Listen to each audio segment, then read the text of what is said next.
नमस्कार, Haribhoomi news bulletin में आपका स्वागत है। आइए अब नजर डालते हैं आज की प्रमुख खबरों पर। सीरिया से अमेरिकी सेना की पूर्ण वापसी, 12 साल बाद खत्म हुआ सैन्य दखल। नेपाल में भ्रष्टाचार पर एक्शन शुरू, 7 पूर्व पीएम और 3 राष्ट्रपति। राजा की संपत्ति की जांच, 100 मंत्री अधिकारी भी दायरे में। हॉर्मुज़ स्ट्रेट को ईरान ने खोला, तेल सप्लाई की वैश्विक चिंताएं होंगी कम।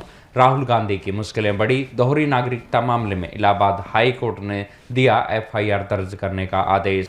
महिला आरक्षण पर शाह का मास्टर प्लान, हर राज्य में 50% बढ़ेंगी सीटें। विपक्ष को घेरा, कहा राह का रोड़ा न बने। अब खबरें विस्तार से।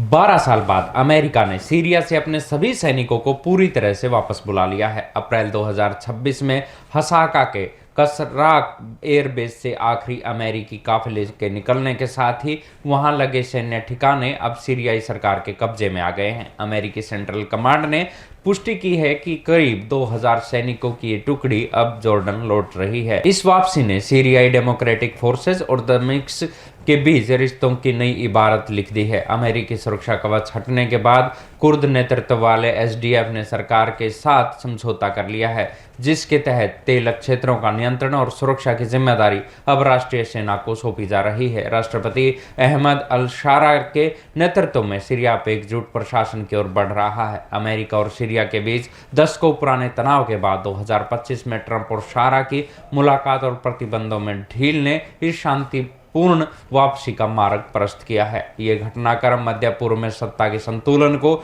बदलने वाला एक बड़ा टर्निंग पॉइंट साबित होगा।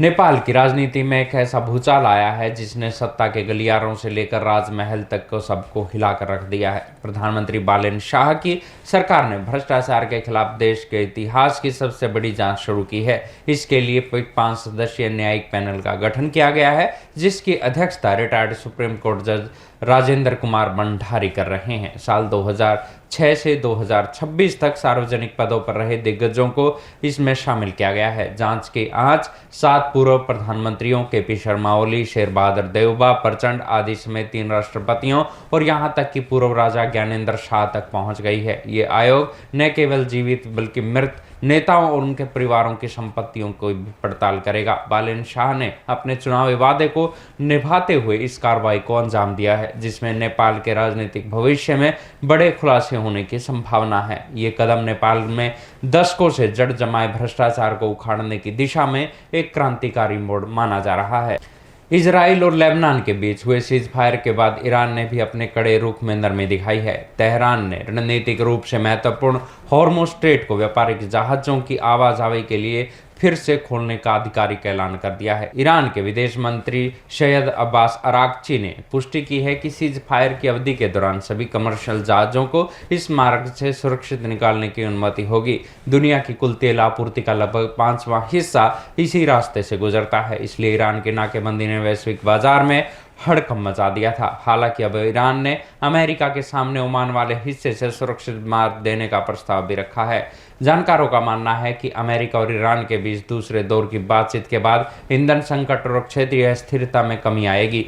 ये कदम न केवल तेल की कीमतों को स्थिर करेगा बल्कि वैश्विक व्यापार के लिए एक बड़े टर्निंग पॉइंट के रूप में भी देखा जा रहा है। कांग्रेस सांसद और लोकसभा के नेता प्रतिपक्ष राहुल गांधी के लिए शुक्रवार का दिन कानूनी मुश्किलों भरा रहा। इलाहाबाद हाई कोर्ट की लखनऊ बेंच ने दोहरी नागरिकता के आरोपों को गंभीरता से लेते हुए राहुल गांधी के खिलाफ एफआईआर दर्ज करने का आदेश दिया है। कोर्ट ने उत्तर प्रदेश सरकार को साफ निर्देश दिया है कि इन आरोपों की जांच की जाए या फिर इसे केंद्रीय एजेंसियों को सौंप दिया जाए। ये पूरा मामला राहुल गांधी पर भारत के साथ साथ ब्रिटेन की नागरिकता रखने के आरोपों से जुड़ा हुआ है। याचिकाकर्ता विघ्नेश शिशिर का दावा है कि राहुल गांधी के पास 2 देशों के पासपोर्ट है, जो भारतीय नागरिकता कानून का सीधा उल्लंघन है। इससे पहले एमपी एमएलए कोर्ट ने इस मांग को खारिज कर दिया था, जिसे हाई कोर्ट ने पलट दिया है। इसके अलावा गृह मंत्री अमित शाह पर टिप्पणी से जुड़े मानहानि केस की सुनवाई भी टल गई है। नागरिकता जैसे संवेदनशील मुद्दे पर हाई कोर्ट का ये कड़ा रुख राहुल गांधी के राजनीतिक भविष्य और की संसद सदस्यता के लिए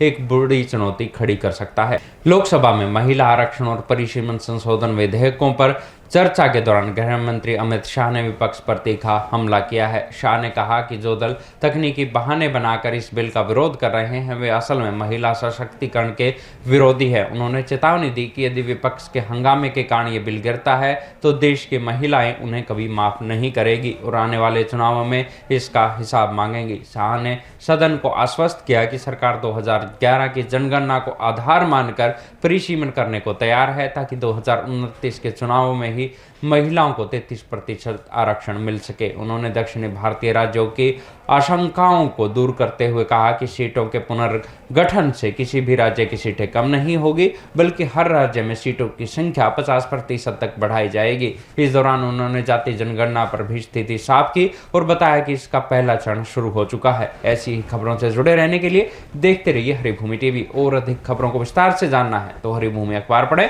या हरिभूमि की वेबसाइट पर जाएं।